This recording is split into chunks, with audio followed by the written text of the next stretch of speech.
over, what did he do?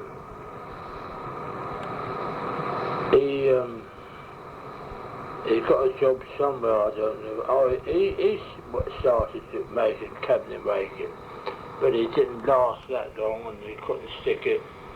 So he got a job as a training to be a butler in a big house off Sloane Square, where all the elite lived now.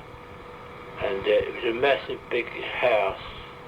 I remember once my mother and somebody else and myself, we went down to tea, and all these servants in the house, and he was the head butler, and it was a marvellous house, and it's about 3 or 4 stories high, old Victorian house it was, and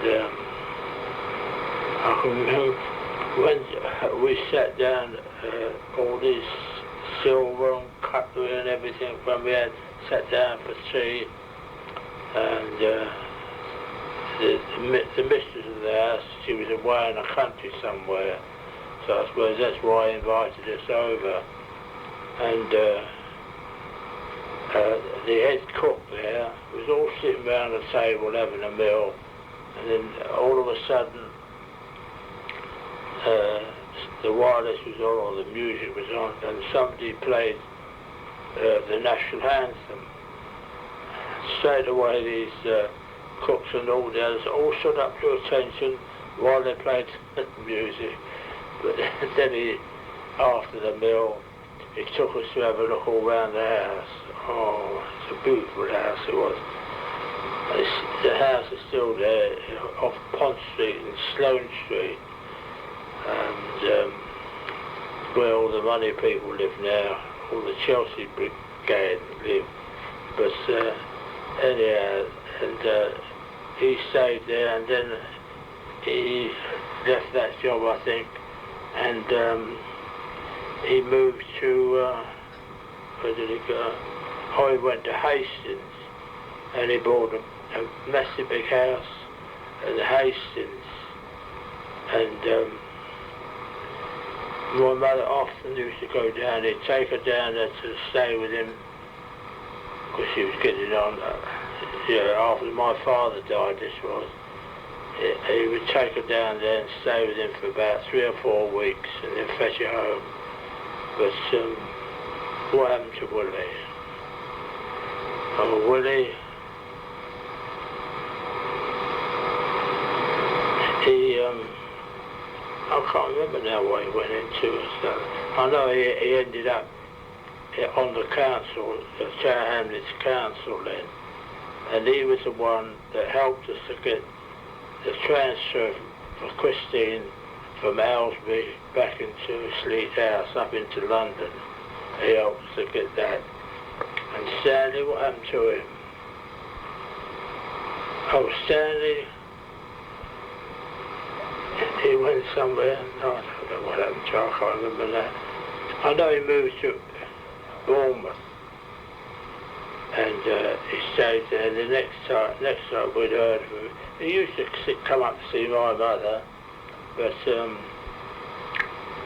he came up and he got into something to do with the insurance, Liverpool Victoria Insurance Company, massive big place at Southampton Row, and something to do with the housing part of it and all this. And he was the one that got our Emily and Olive a house down at some Ruislip, that's right, where they, as a matter of fact, my sister Olive, she's the only one of the family that's alive apart from myself. She lives in Ruislip, still lived there, but as a matter of fact, she lived in poor health. She just had a heart operation and something else, and her legs are bad and all this. She had 2 daughters, Carol and Jill, and she lived after her husband died, she lived in the house all on her own, but the girls used to come and see her quite frequent, although they lived at Worcester. One lives at Worcester, and or I don't know, the other one lives at Boreham Wood or somewhere. But anyhow, as she's had this last heart operation, she can't do much for herself. And now, Carol, who lives in Worcester, she's something to do with nursing, I think, yes. And she's got 3 or 4 children. But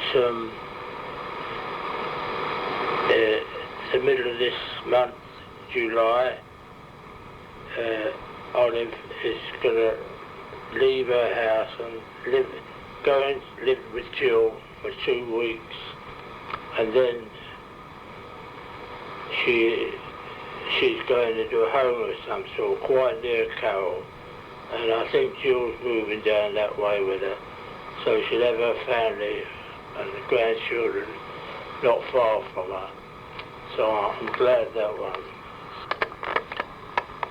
About myself and Eva, as I say, I've had 1, 2, 3, 4 operations, and Eva had this big brain operation, and the first operation I had,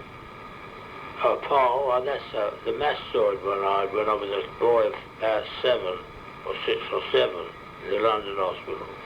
The next one I had was when I just started work and lived in Cambridge E4. I was only about 13, 14. I just started work in cabinet making, and I went to work one day and I collapsed in work. I was just they had to fetch me home. And when we lived at Cambridge Heath, we lived next door to the then Bethnal Green Hospital. So they took me home, they had to call me in, and they rushed me into the Bethnal Green Hospital, and they said it was appendicitis. Now, the operations that they'd done then, I was in hospital for, I think it was about 3 or 4 weeks. Well, now they do it, and you're in and out in 5 days for appendicitis, and I've got the terrible scar that I've got where they've done that is entirely different. The next time operation, I had to have operation on my leg. It was, I used to have this thrombosis in my leg, and they said to the veins have got to come out, and I went in there and had that operation done at the Bethnal Green Hospital. And I can remember then on the operating table, and I was lying there's a big black doctor doing it, and I can remember they put the anaesthetic over your mouth, and all the time in your background I could hear this water tap running, and then I suppose afterwards when I'd gone out, that's what that. But as I say, I was in there for 3 or 4 weeks for that operation, and what happened after that? Oh, this last one, I say, now I'm getting on in years. About 2 years ago, I had to have another operation on my knee, and they put a new kneecap in. Well, it's I don't get no pain with that there, so that's that. But something I can't remember what else it was. But I can just remember when I had this appendicitis, it left a terrible scar on the side of it where I had the operation. But now I've had my knee done, I've had a new knee put in, and all you can see is a very fine white line, which you would never read it. It's the same as when they done my leg, and you don't see any scar of any sort. I don't know why I suppose that's what they call progress, and it's a great progress. In regards to Eva,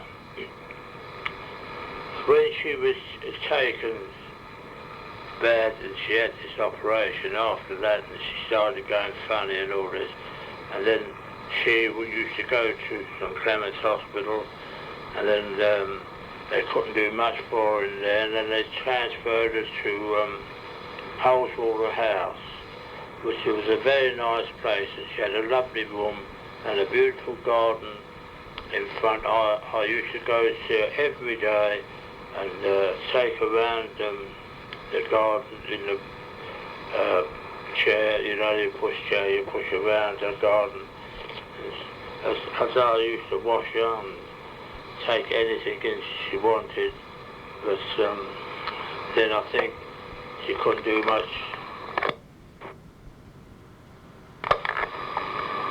Couldn't do much more for her.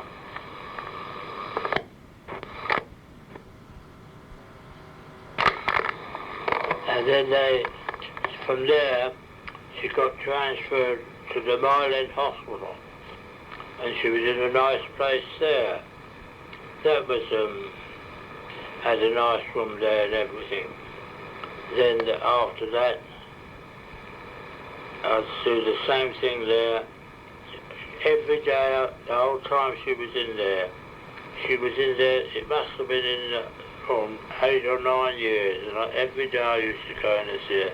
Sometimes I was going to see her twice a day, but that's all I could do for her, because when I had to return, I used to have to bath her, and it was much I could do to lift her up and wash her and see her everything, and at the same time get anything ready else like I have to do now for myself. But I don't mind. I've done all I could for her, and what happened to her, she had this.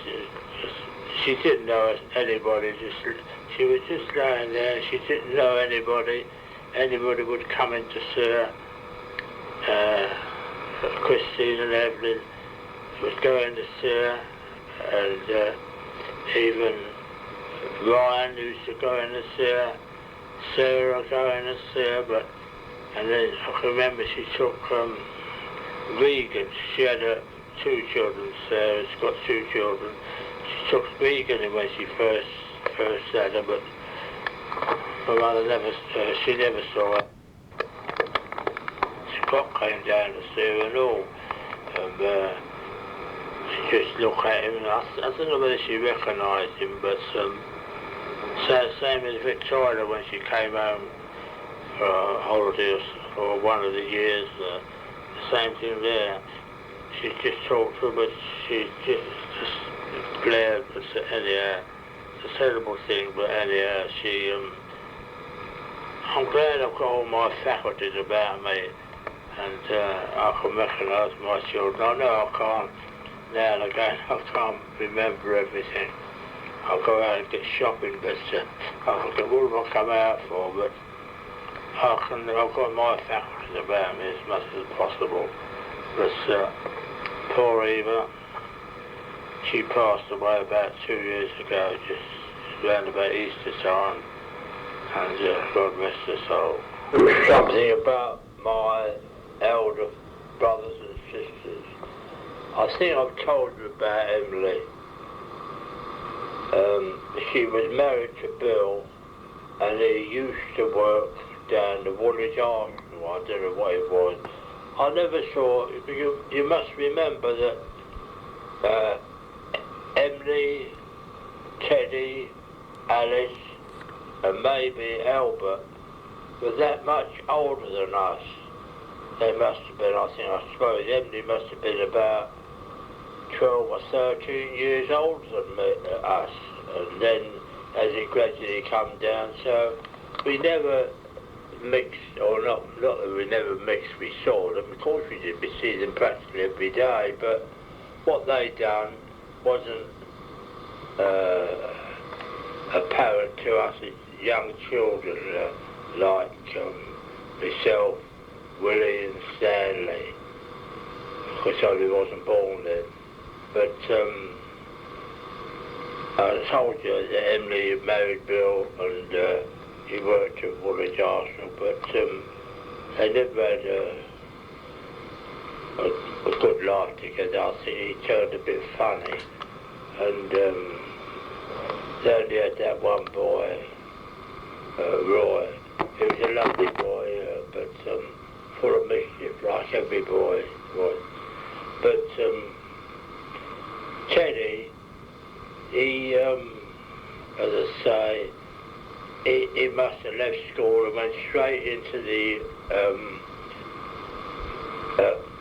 with a small firm, a small chair making business, and he made some beautiful chairs. There was a reproduction chairs, and all in the West End, sold in the West End, Harrods and everywhere else. All these beautiful chairs.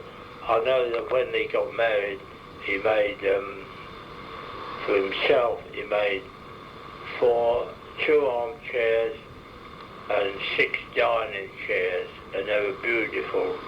I know that, and he stayed there right until, so he worked at like a sort of apprenticeship with this small firm, Allingtons they were, and he stayed there right until he retired, and then, as I say, he got married to Flo, and he had those, I've told you, he had those 2 girls, Iris and Christine. No, it was Iris, yeah, I think so. But anyhow, that was Teddy. But Alice, I think I've told you about her as well. She worked at a big factory at the beginning, at the top of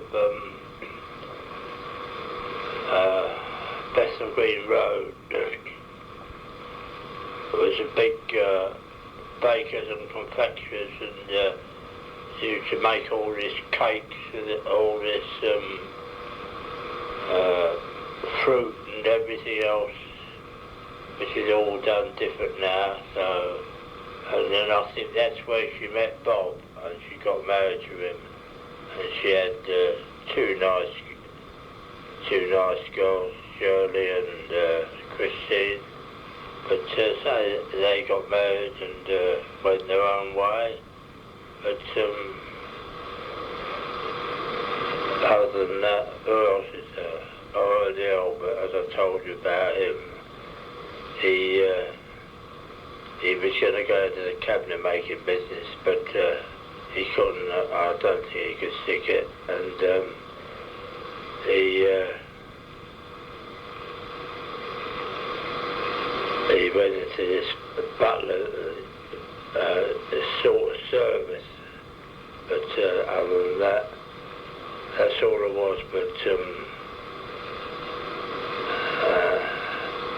in regards to when we lived in Hereford Street, it was we used to Hereford Street run into right round into Abbey Street into Bethnal Green Road, which was the main connection between, it came right from Shoreditch right down to the Salmon and Ball, and at the top of the Bethnal Green Road near Shoreditch there was Bishopsgate Goods Station. Then I'm talking about,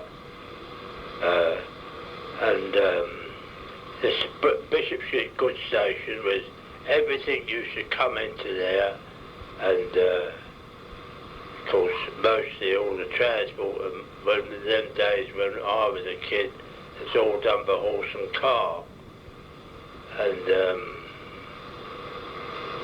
it used to be connected from Bishopsgate Goods Station, and it was run right down into Cheshire Street, connecting where the stables were kept, and the horses were kept there, and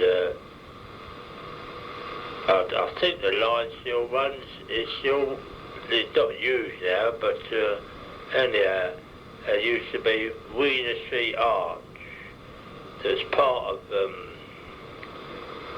Bishopsgate Station, and the trains used to shunt.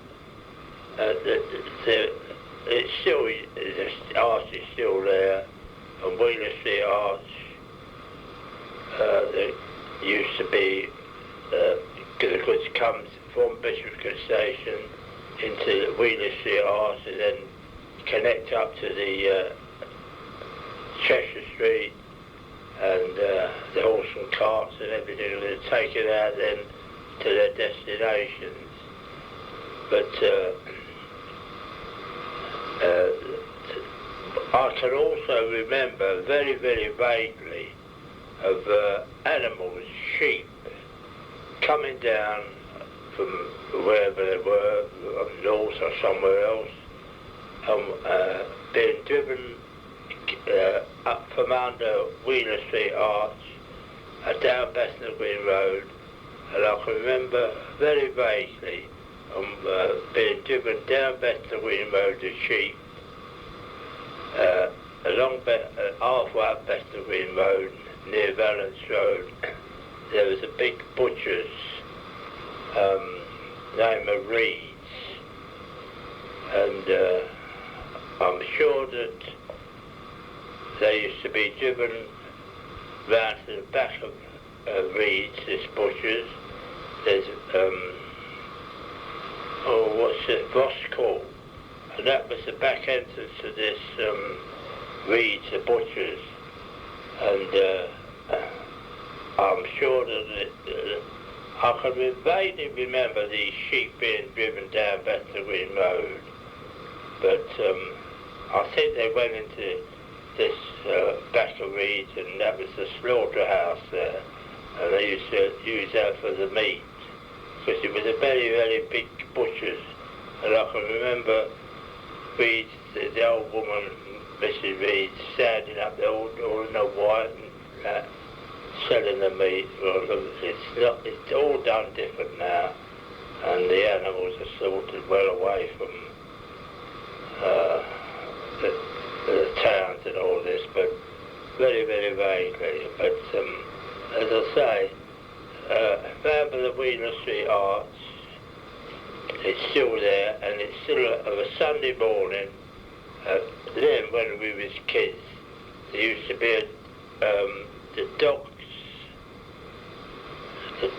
dog market, Bethnal Green Road, and you used to see sell all the animals and the dogs and all of these things. Some beautiful dogs there, but that was, of course, all the animal cruelty people gone with it over the years.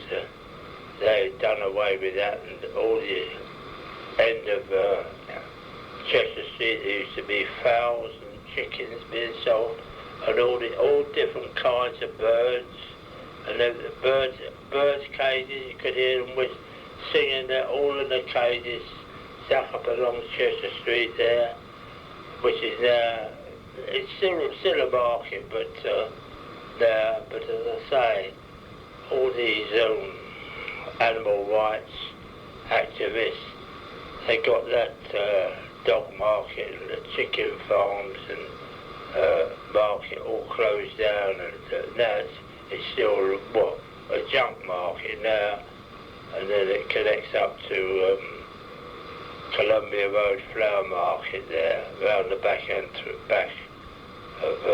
there, but and as I say, everything was done by horse and cart in them days, but I think Eva's sister Sonny, he used to have something to do with the horses and all this, and he was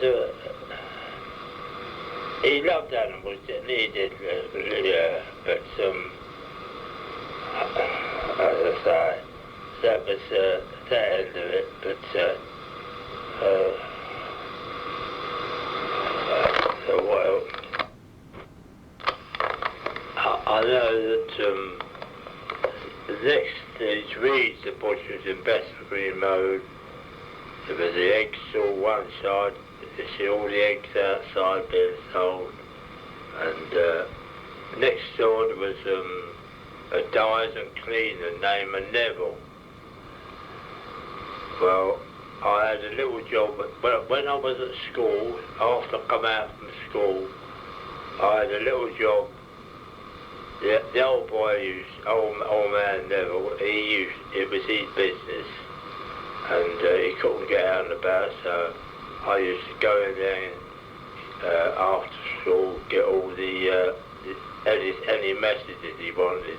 If he had to go to Lush and Cook's Hackney Wick and something about it, he used to do dyeing and cleaning, and at the back of this shop there was all these big boilers of dye. If you used to dye things there, and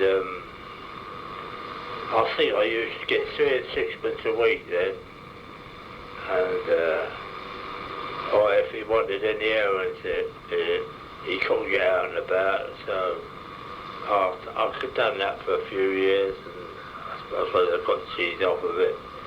But and further along Bethnal Green Road, when we lived in Hereford Street, we'd have to go up to the Bakers, the other side of Abbey Street. There was a Jewish baker there, old Mother Rosin, and she used to know all the kids coming from their mothers to get the bread, and we used to have to go in and get the bread, a loaf there, and they used to weigh it then. And there was not gift wrap like it is now, but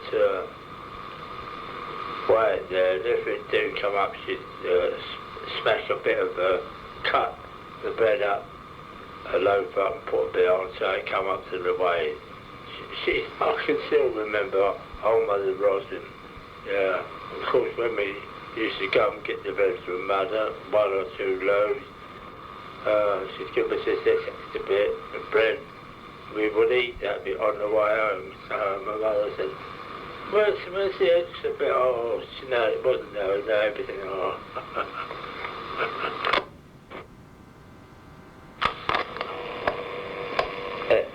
In regards to my national service, when I was called up in 1941 or 42, Hitler was coming all through the Low Countries into France, and I suppose they were scared of invading Great Britain because America weren't in the war then.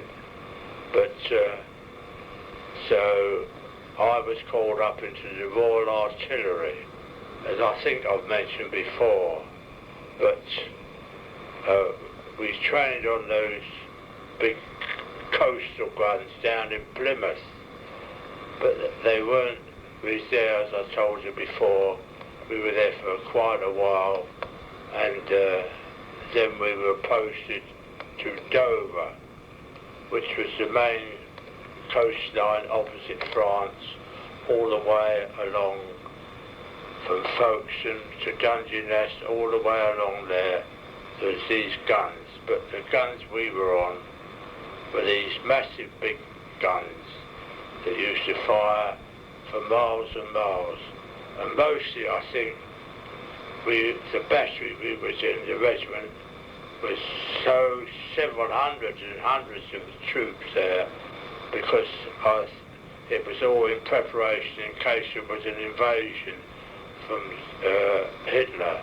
But anyhow, also we had to fire these guns, massive big guns, and they couldn't be, the shells and ammunition could never be manhandled. They had to be It was so big, they had to be all mechanically manned and loaded onto these, I think they were electric trucks or diesel trucks, and they were driven up to the guns and all hoisted up and all this, and that was where we started firing these massive big guns.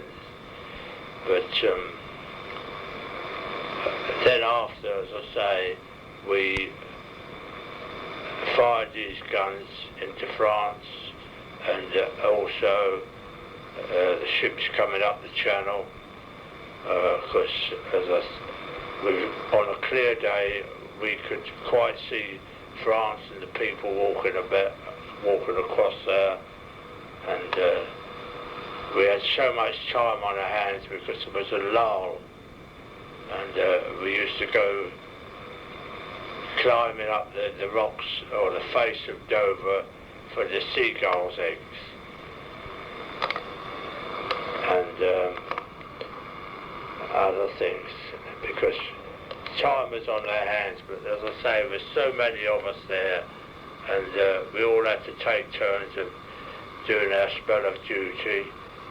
And after the invasion from Great Britain, and America was in the war by then, the invasion of France, we weren't needed, or the guns weren't needed at Dover and all along the coast there. So this is where we were moved. And we moved from here to there and somewhere else, and I've told you that we had to go to Dungeness and train in there for a few months, and all the time we had to do these exercises and guard duties and everything else. We used to be on guard all through the night or something like that, but I think it was a sort of a life that didn't hurt anybody. But, and I know then, in some of the people, there was the malingerers, they didn't want to go, and they used to say this was wrong with them, that was wrong with them. But anyhow, they used to weed them out, and we were, I suppose they thought I was fit. And I got posted to Dover on the harbour, and we were there for quite a few months, and all the time the threat of invasion was receding, so they had to move us about and utilise us more. But them, as I told you before, they're looking for trouble brewing in India and all this, and so what did they send us for? We had to go up into Scotland to train on these pack mules. These mules, they had special equipment on their back, and we had these guns that were all taken apart, and we had to put them together and put them on the mules and walk up the mountains with them. And it was quite an experience, but it was a beautiful country. It was all around Scotland, the lakes up there, all Balmoral, Ballater and all this. We was up there for quite a few months, and then I suppose they thought, well, it looked like trouble brewing in India. They had to post us out there. The troops, hundreds of us all had to be posted onto but it was quite a few months before we arrived in India, but we were flown out there, as I've told you before, that they used these, they never had the planes like they've got that. We had these Lancaster bombers they used, as transport to troops out there, and also Dakota planes, because there was I think there was American planes, and like a big Nissan up flying in the sky they were. But there was no, just sit on, they'd taken all the inside of the bombers out and put seats in there, and you also have to sit there, and took all your rations with you, and flew for a few hours and landed up somewhere else. That's where we ended up in Tel Aviv, North Africa, Egypt, somewhere else, I can't remember where it was. But anyhow, that was that, and we were there in these different places quite a few months, because we had to refuel the plane, and the troops had to be issued with tropical kit and all this. But eventually we did end up in India, and I don't know where it was. We ended up in this Delali, and it's taken us these army camps, because there was a lot of troops there on transmit. They'd been out in the Far East for quite a long while, and they were due to come home, so we had to replace them. And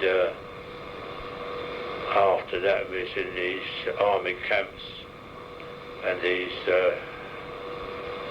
we used to have all these army rations in the Nissen huts, not Nissen huts, they were like wicker, the bashers huts and all this.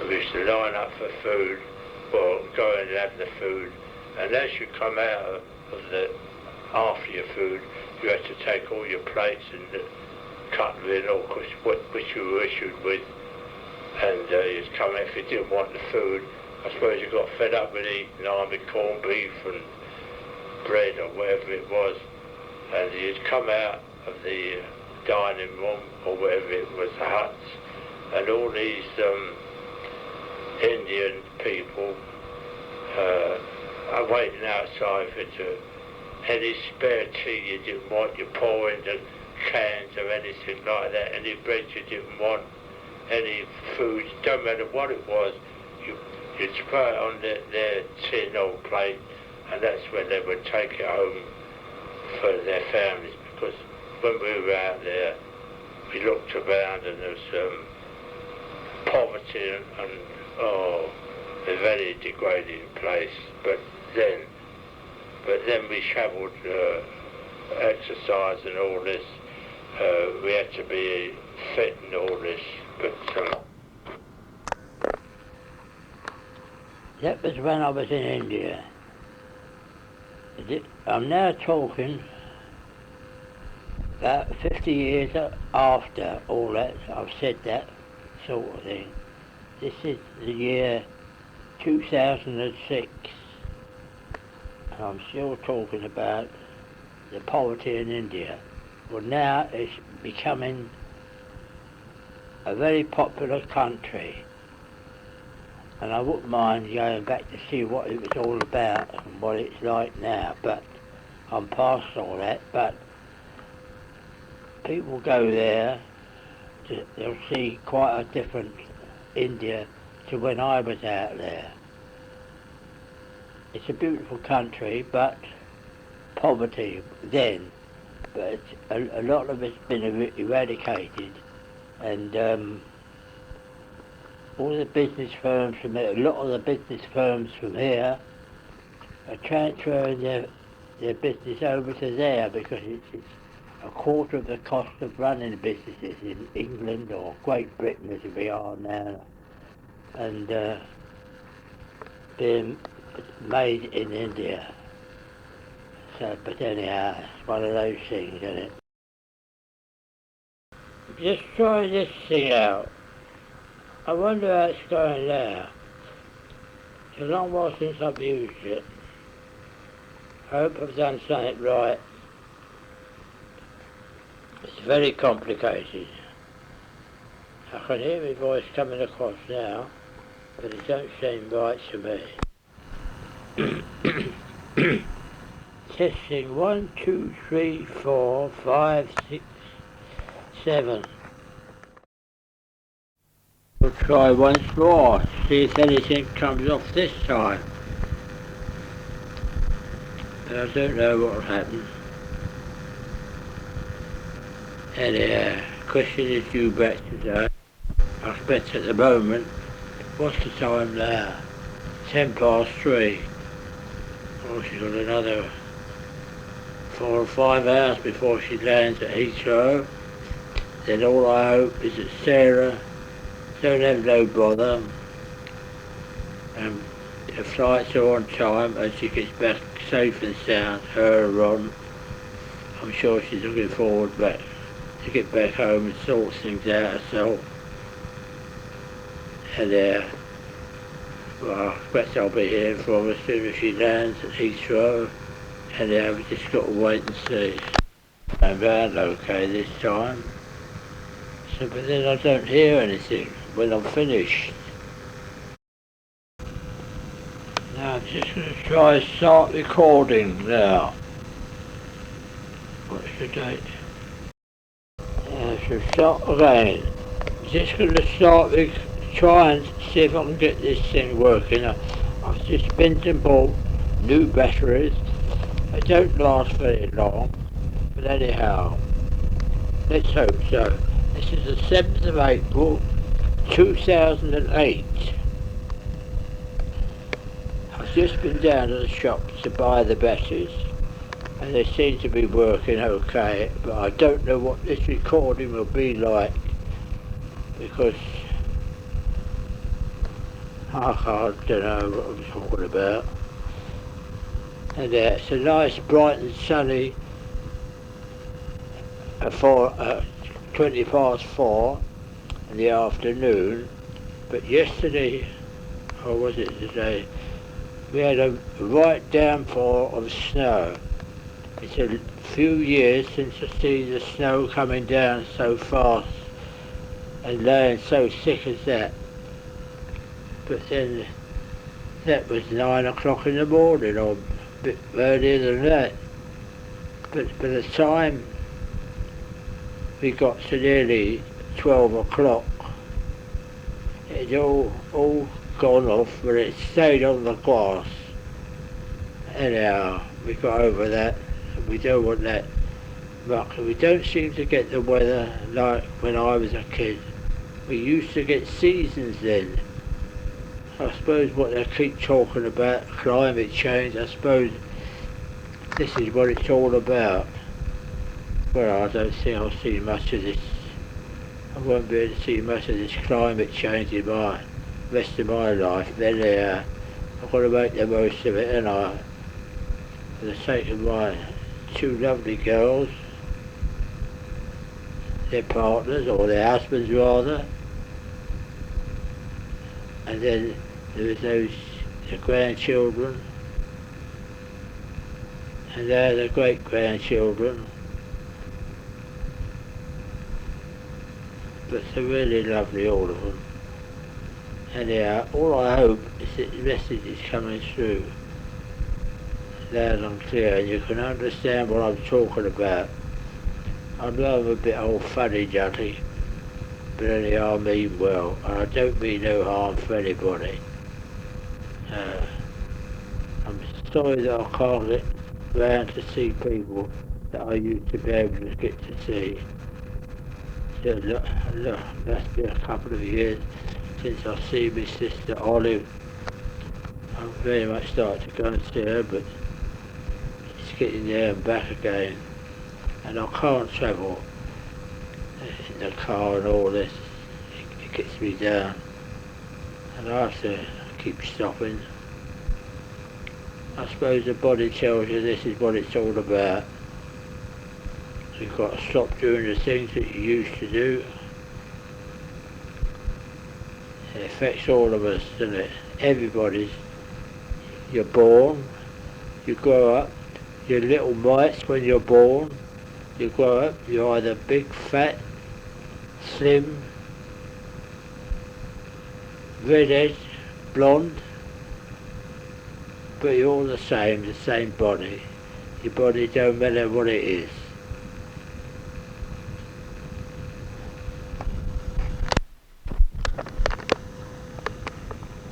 Now when the time comes for me to go and say goodbye to all of you,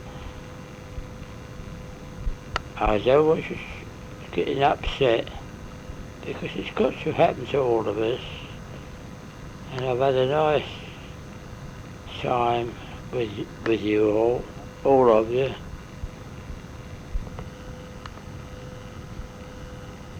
Scott and Julie and the children, Victoria, Dave and the children,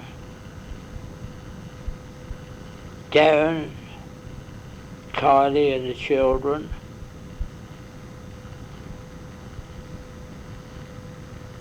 Sarah, Jamie and the children,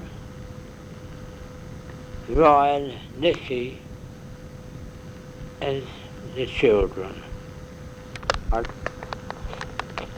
Not forgetting the two lovely girls, Christine and Ron, Evelyn and Jimmy. They've been really wonderful. I don't think I would have been with you so long as I have if it hadn't been for them and their hard work that they've all done for me. But anyhow, I don't want to sound too bloody morbid now, but you look after yourself and always try and see, as you go through life, try and see the other person's point of view. Why are they doing and why are they saying what they have to say? You may think it's right and they may think what they say is right. Everybody has to have their own opinion, and I'm sure I know as I've been through life, I've been a cantankerous and old sod, but I don't mean any harm to any of you. All I want to know is when my time comes that I've loved you, all of you.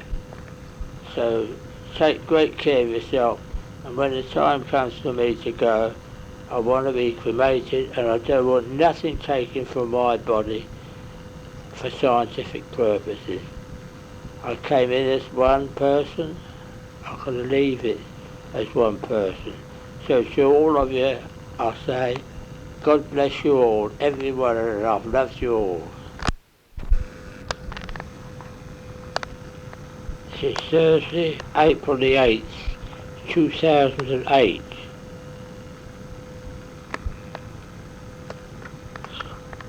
God bless you.